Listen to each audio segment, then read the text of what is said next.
Cybercrime Investigation and Coordinating Center o CICC nagbigay ng paalaala na maging maingat sa mga unregistered na mga online lending platforms. Ito, meron silang inilabas na mga list ng mga OLA na madadownload nyo sa Play Store at sa mga website. Pero ito yung mga unregistered o yung mga unrecorded online lending platform. Dapat maging maingat po kayo, ulitin ko. Pero bago natin simulan talakayin kung ano mga OLA ang ibinigay ng CICC, ay maglalambing po muna ako sa inyo na paki-follow po ang aking mga social media account, ang Facebook, TikTok at ang aking YouTube channel. At kung nakatulong sa inyo ang video ito, ay malaking tulong po ang inyong pag-like, malaking tulong po ang pag-share at para updated po kayo sa mga videos natin about sa update sa mga online lending apps, paki-hit lang po yung notification bell. Disclaimer, hindi po ako nanghihikayat na mangutang kayo dito sa mga online lending apps. Ako po ay nagbibigay lamang po ng mga payo, gabay at patnubay kung paano nyo haharapin ang mga suliranin na ibinibigay at ng mga nilalabag nito mga online lending apps sa mga kanilang unfair debt collection practices o yung mga paglabag sa mga alituntunin sa karapatan ng mga borrower o kanilang kliyente. At isa pa, hindi rin po ako nangungonsintin huwag magbayad ng utang. Tandaan ninyo, ang utang ay utang at ito ay responsibilidad. At paalaala lang din po, hindi po ako attorney o abogado. Ako po ay simpleng tao lamang po at simpleng mamamayan na nakakuha ng mga tamang impormasyon doon sa mga ahensya ng gobyerno na kung saan may nakakausap tayong mga abogado kung ano yung mga ibinibigay nila sa aking payo, kung ano yung pwede ko rin maibigay sa inyo galing sa kanila. Okay? Ito po, ayon sa CICC, paalaala, mag-ingat sa mga unregistered na mga online lending platforms. Labis na pinag-iingat ang publiko laban sa mga apps at websites na nag-ooperate at nag-aalok ng loan ng hindi rehistrado at hindi otorisado ng Securities and Exchange Commission o yung SEC. Ito yung mga list, pinapayuhan ng lahat na ugaliin ng pagiging mapagmatsyag, lalo na at available ang mga sumusunod na apps sa Google Play Store at Apple Store, habang ang mga websites naman ay searchable online. Pwede kayo mag-file o magbigay ng report dito sa kanilang mga hotline sa 1326 at sa official page ng CICC para sa anumang reklamo o katanungan tungkol sa illegal online lending applications. Okay? Yun po sinasabi ng CICC, okay? So ano ba yung mga OLA na madadownload ninyo sa Google Play Store na medyo unregistered o mga unrecorded o yung mga illegal na nag-ooperate through Google Play Store na ma-download? Okay, ito simulan natin. No? Medyo familiar na to, parang na-post na. No? Siguro dahil nag-update po yung CICC about this mga OLA. No? Ito sa unang listahan nila ay si ZRT Cash Loan. ZRT Cash. Okay? ZRT Credit yan.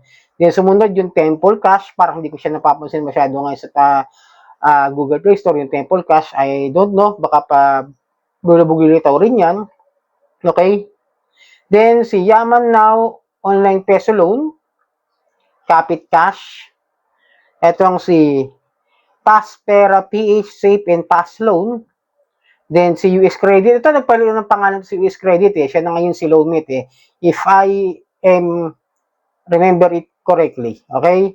Itong si BIP Finance, Easy Funding, Peso Money Easy Online Loan, then Peramada. Ito, linawin ko lang itong mga to. Itong mga to, pabalik-balik, kumbaga lulubog-lilitaw, parang palitaw.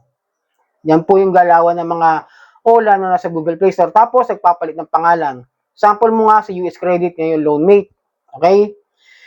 Itong si BIP Finance, sinubukan ko na rin po yan. Nasilip ko na rin po yan. Pero, pabugso-bugso din yan. Parang ambon yan. Itong si Yaman Now, alam ko, nagpalit na ulit to ng pangalan eh. If I remember it correctly, iba na yung pangalan niya. Ito si, si Delicia Lending. Ito si Capit Cash, ito si best friend din yata to or something, Delicia rin siya. O yung isa. Basta, itong mga to, most of the time, nawawala, magpapalit ng pangalan, nilitaw, tapos bagong pangalan, tapos mag-update sila. Ganyan po yung galawan ng mga unregistered o yung mga unrecorded na mga online lending platform na madadownload sa Google Play Store. And then, ito naman po yung sa mga website na pwede rin ma-download. Itong si MiCash, Flexible Cash, si Bilish Cash, at si Fuse Cash. Ito ay may experience ako rito kay Fuse Cash, sinubukan ko rin yan. Nag-automatic disburse yan. na ayaw niyang ipakita yung repayment details, no? Just in the evaluation, bigla na lang magpapadala ng pera yan. It's either depende pa rin kung ang hihiramin mo is 1,000 lamang, papakita sa'yo is 1,000. Okay, ito, hindi namin ka, 1,000 yung hinihiram mo, pero magugulat ka, yung loan mo, 2,000. Pero ang darating sa'yo, 1,000 lang. Pero hindi niya papakita sa'yo na 2,000 pala yung magiging. So ngayon, the 5 days after, before due, no? 5 days after, no? Lumipas na kasi 7 days lang yan eh. Pag ganyan ng 5 days, dyan na nangaharas.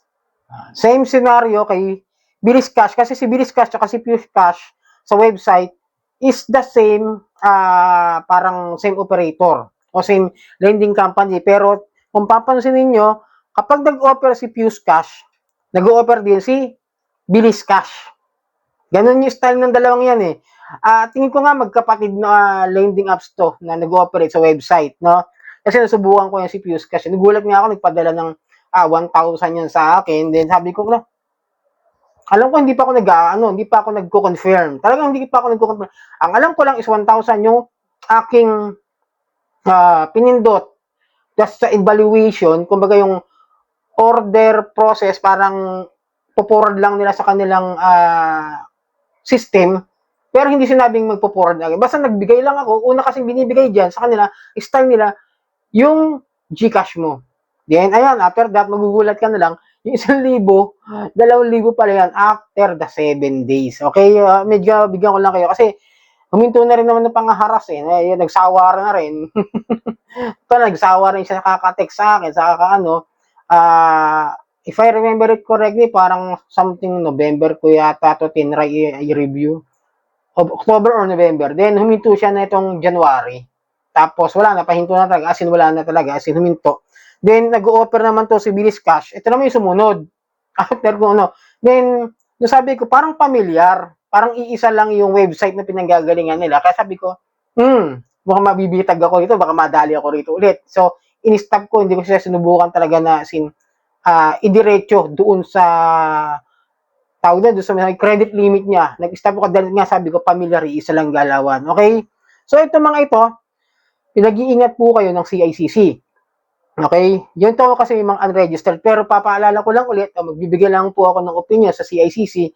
Hindi lang po mga unrecorded o mga unregistered na mga OLA ang dapat nating tutukan sa ngayon.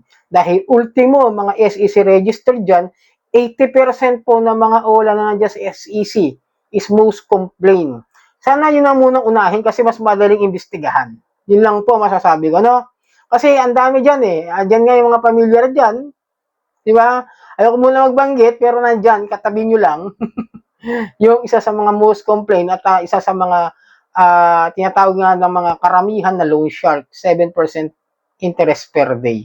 So maging ano lang din, no? Para sa akin, para maging fair lang ako, no? Hindi lang tayo dapat sa unrecorded, dapat din sa mga registered na mga online lending platform na SEC tumutok din. So sana nakatulong ang video ito. Muli, maglalambing ako na pakipollow po ang aking mga social media account, ang Facebook, TikTok at ang aking YouTube channel. Maraming pong salamat sa uulitin.